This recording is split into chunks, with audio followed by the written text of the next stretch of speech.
আহমেদ খবৰ চেনেললৈ স্বাগতম।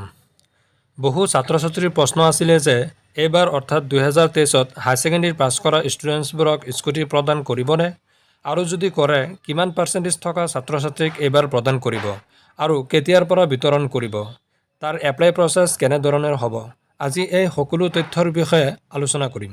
ভিডিঅ'টো স্কিপ নকৰাকৈ সকলোৱে সম্পূৰ্ণ চাবলৈ অনুৰোধ জনোৱা হ'ল।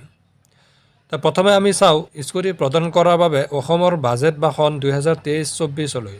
এই ভাষণটো প্ৰদান কৰিছিল অসমৰ বিত্তমন্ত্ৰী অজন্ত নিয়োগে।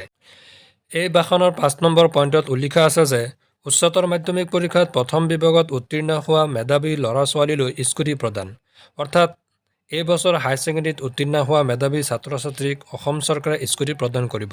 এতিয়া প্ৰশ্ন হয় যে অসম চৰকাৰে কোৱা মেধাৱী ছাত্ৰ ছাত্ৰী বুলি কোনবোৰ ষ্টুডেণ্টছৰ কথা ক'ব বিচাৰিছে, অৰ্থাৎ কিমান পাৰ্চেণ্টেজ প্ৰাপ্ত ছাত্ৰ ছাত্ৰীক স্কুটি প্ৰদান কৰিব।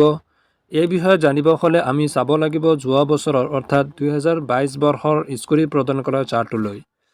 ইয়াত লিখা আছে যে প্ৰজ্ঞান ভাৰতী আঁচনিৰ অধীনত 2022 বৰ্ষৰ উচ্চতৰ মাধ্যমিক পৰীক্ষাত 75% বা ততোধিক নম্বৰ প্ৰাপ্ত ছাত্ৰ আৰু প্ৰথম বিভাগত উত্তীৰ্ণ ছাত্ৰীসকললৈ আনুষ্ঠানিকভাৱে স্কুটাৰসমূহ বিতৰণ কৰা হ'ব।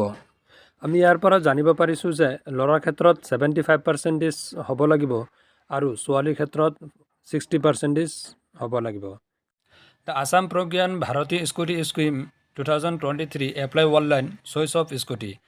ইয়াত কৈছে যে ছাত্ৰ ছাত্ৰীসকলে আগতীয়াকৈ স্কুটিৰ ভেৰিয়েণ্টবোৰ চইচ কৰিব লাগিব, যে পেট্ৰল বা ইলেক্ট্ৰিচিটি দুটাৰ ভিতৰত যিকোনো এটা চিলেক্ট কৰিব লাগিব, আৰু সেই প্ৰচেছটো অনলাইনটো কেনেকৈ কৰিব লাগিব সেইটোও দেখাই দিছোঁ। দেখা পোৱা পৰ্টেলটো হৈছে স্কুটি চিলেকশ্যন কৰা অৰ্থাৎ স্কুটি ভেৰিয়েণ্ট চিলেকশ্যন কৰা পৰ্টেল হয়। এই পৰ্টেলত যোৱাৰ পিছত নিজৰ ৰোল নম্বৰ আৰু ৰেজিষ্ট্ৰেশ্যন নম্বৰে লগ ইন কৰিব লাগিব। তাৰপিছত স্কুটি ভেৰিয়েণ্টটো চিলেক্ট কৰিব লাগিব, পেট্ৰল নে ইলেক্ট্ৰিক দুটাৰ ভিতৰত এটা চিলেক্ট কৰিব লাগিব। তাৰপিছত কণ্টেক্ট ডিটেইলছ ফিল আপ কৰিব লাগিব। ইয়াৰ পিছত এইটো ডাউনলোড একনলেজমেণ্টটো ডাউনলোড কৰি এই প্ৰিণ্ট আউট দি থৈ দিব লাগিব। ইন ফিউচাৰ এইটো লাগিব, যেতিয়া স্কুটিটো প্ৰদান কৰা হ'ব তেতিয়া এই একনলেজমেণ্টটো কামত আহিব। যদি কোনো ছাত্ৰ ছাত্ৰীয়ে উইথিন টাইমৰ ভিতৰত যদি এই ফৰ্মটো ফিল আপ নকৰে তেন্তে তেওঁৰ স্কুটি ভেৰিয়েণ্টটো পেট্ৰলৰ হ'ব।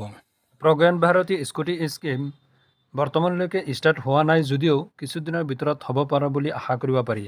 আমি যদি যোৱা বছৰৰ স্কুটি ডিষ্ট্ৰিবিউশ্যন ডেটটো চাওঁ, সেইটো আছিল 13 নৱেম্বৰ আৰু এপ্লাই হৈছিল আগষ্ট মাহত, কিন্তু এইবাৰ অলপ সোনকালে আশা কৰিব পাৰি। অসম চৰকাৰৰ ফালৰ পৰা এই বিষয়ে কিবা নটিফিকেশ্যন বা আপডেট হ'লে নিশ্চয় এই চেনেলৰ জৰিয়তে জনাই দিয়া হ'ব। সকলোৱে এই চেনেলটো ছাবস্ক্ৰাইব কৰি ৰাখিবা, লগতে বেল আইকনটো প্ৰেছ কৰি থবা। আজিলৈ ভিডিঅ'টো ইমানখিনি।